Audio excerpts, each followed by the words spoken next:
Hello everybody, welcome back to Gunk Garage, and today in this video we're going to be doing a review on this 2000 Crown Victoria LX.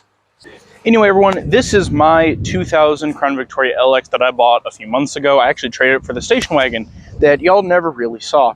Anyway, this thing has actually been a lot better than I have ever expected it to be up till this point. I've spent basically nothing getting it running and driving. I traded it for a 1987 Chevy station wagon that did not run, and I basically got this with the intent of it never running either, because he said that the fuel pump didn't work.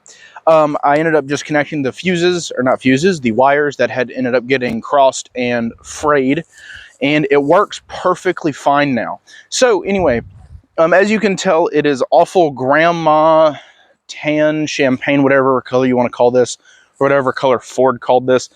Excuse me if you see me do that. There's nothing but gnats out here. Anyway, it has the 4.6 liter V8 engine. It has leather seats. Everything is absolutely electric, but I will go over that in just a minute. I've actually enjoyed driving this thing more than I have expected it to, even in the summer without AC. You just put down the window, got 360 AC. Anyway, I'm going to go ahead and turn it off and go ahead and do an actual loop around of the car. Okay, so this is the Crown Victoria. Ignore my grandfather in the background. He's doing yard work. We've got chrome accents on everything. We have electronic entry that I have never tested. I added the CB antenna because it's a cop car. You kind of have to. Enough trunk space to hide whatever you may need, legal or illegal. It had the red pinstripe down the side, as you can see here. It currently does not in most parts. And I do have the trim, I just have not put it on yet.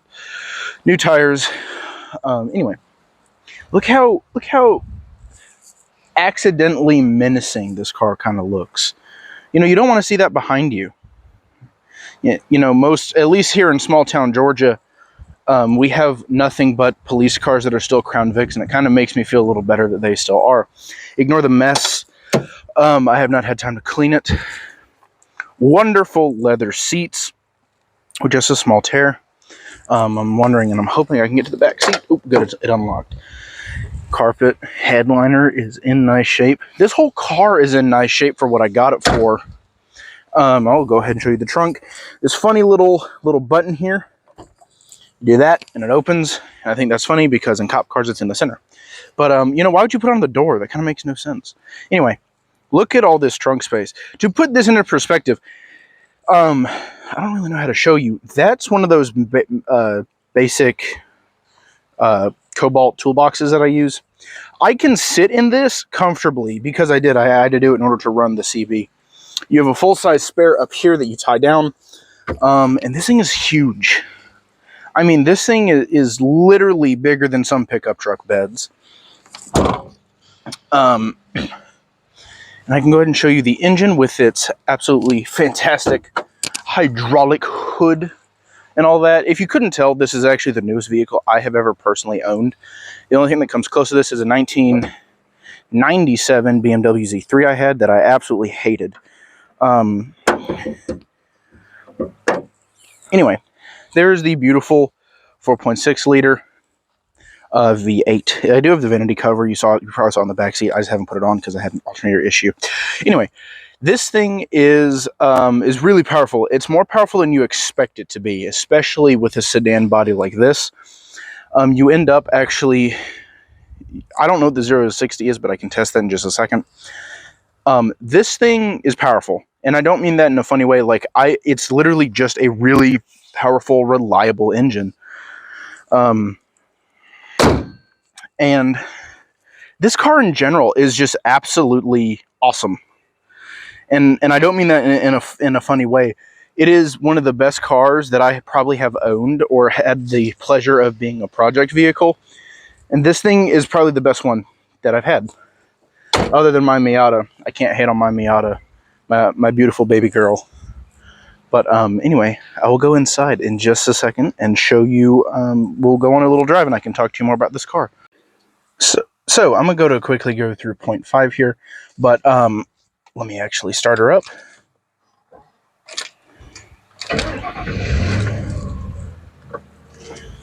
There she is. Anyway, This thing is really spacious. Everything is electronic adjustable. You have your electronic adjustable mirrors, seats, windows, lock and unlock, window locks, power dim, panel dim, and AC. Mine currently does not have working AC, but it has AC.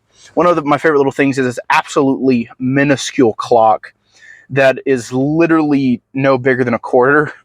I do like how easy it is to change it, though, and really nice radio. 97 to see if you qualify to be. I don't know if y'all can hear that, and I'm not going to risk it.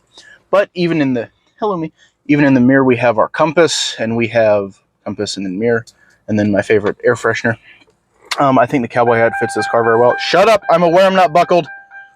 CB was not in it. Shut up. CB was not in it when I bought it. I put it in there. I've had to fix the mirror and some other small things. But look at this cutesy little dome light. Look at it. Some major things to note. It does still have a bench seat for being a 2000. I have those down just because I like to rest. It does have a third seat belt up here in case you do want someone up here with you. That third special person, whoever it may be. The back seat is, just your basic leather back seat. It does not have... Are you done? Thank you. Anyway, it is your basic back seat. It does not have all that much leg room. Your visors here, you have two of them, and this one slides back and forth. So when this one is like over here, you can still use this. That one's broken, but it would have the same thing on both sides. Nice dash space. Relatively small glove box for something of this size. It's not huge, it's not small. You can fit enough in there. My antenna came undone. One moment.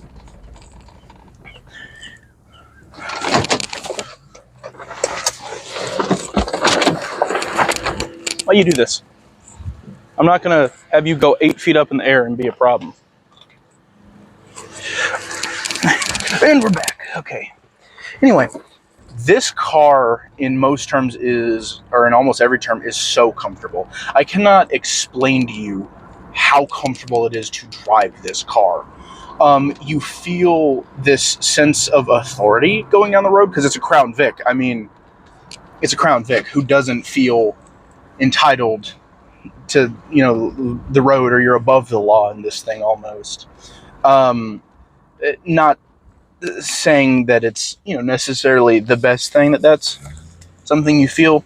I bet you feel it even more when you're driving a literal P71. This is a P74, and it's just the LX model. But the P71 itself was the police edition of this car. I did originally want a P71. I just happened to end up with this. Now, I will say one thing about this car. I'm going to roll this window up. Probably my least favorite thing about this car, proportional power steering.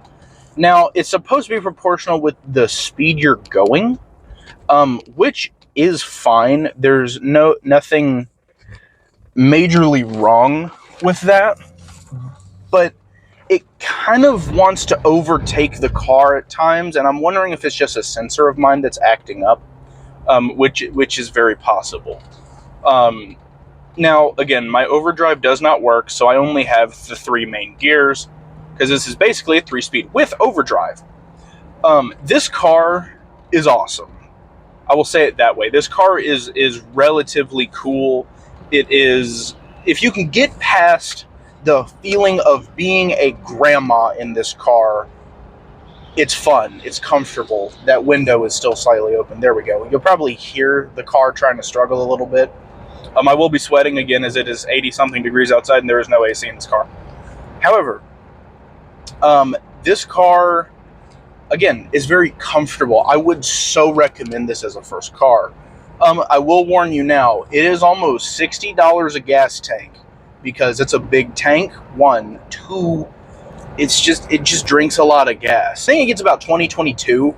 And again, for an early 2000s car, that's really low. Unless you're a truck. Now, my Nissan Frontier gets about 19, 18. Actually, let me rephrase. It gets 18, flat. Like, there's no ups or downs of it. It gets 18 all the time. In rain, snow, sleet, whatever. This, I'm pretty sure, ranges from 19 to 22, 23.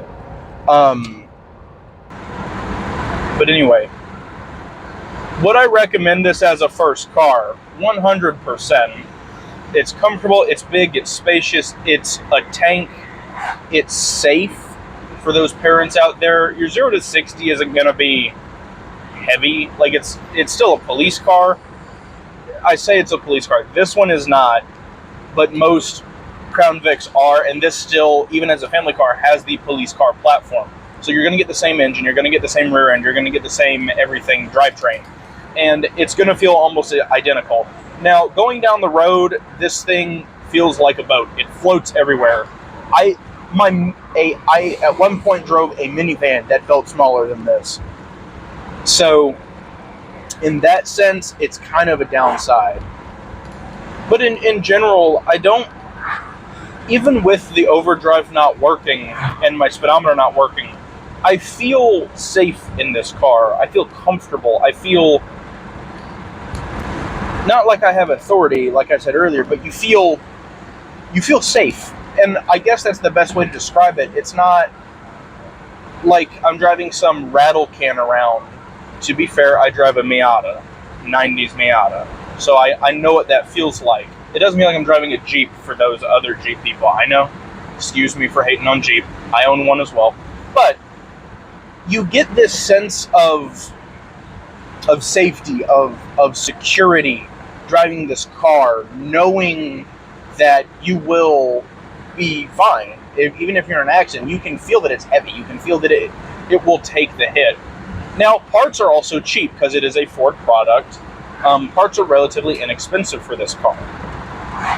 For example, I've spent, I got this thing running for about $60. If it was my truck, my Dodge that I had at one point that is now currently in a junkyard because it belongs there, it was about $150 to get general repairs done, opposed to this where it was $60. So keep that in mind. Now, these will retail around $2,800 to $3,000, $3,500, depending if it's really nice. This one is on the better side of things. I hate to be the bearer of bad news. Most of them you're going to find, especially P71s, are going to be absolutely destroyed. And I mean roached. The biggest things you're going to get are rust on the hood, or not the hood, the roof here, from sunburn. The interior is going to be pretty worn out. You will have a different style of seating, though. So, again, all these are things to keep in mind. Now, what would I rate it on a scale of 1 to 10? In the main sense of it, I like this car. I would give it a solid 7. 7 out of 10. For a daily driver, 8 or 9 out of 10. No problem.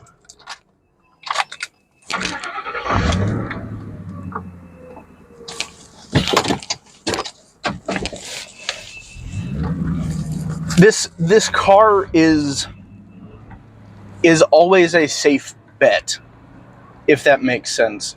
It's not a project car that you're going to be worried about making it to and from everywhere. It's not going to be something that you're scared to take on long journeys because it's uncomfortable or unreliable. It is one of the most reliable project cars I have ever owned, and it won't shift currently. But even without overdrive, like I said earlier, the small things on it are either easy to fix, inexpensive to get fixed, or you just don't care. Let me know what you guys would prefer to see on the channel, because again, I am a growing channel and I would prefer to do stuff that you guys like. Now, this one is a car related channel, so try to keep it mechanic level, car stuff like that. And I will go ahead and see if I can do it. And if I can, then it will probably be in a future video. But until then, I will see you guys in the next video. Bye-bye.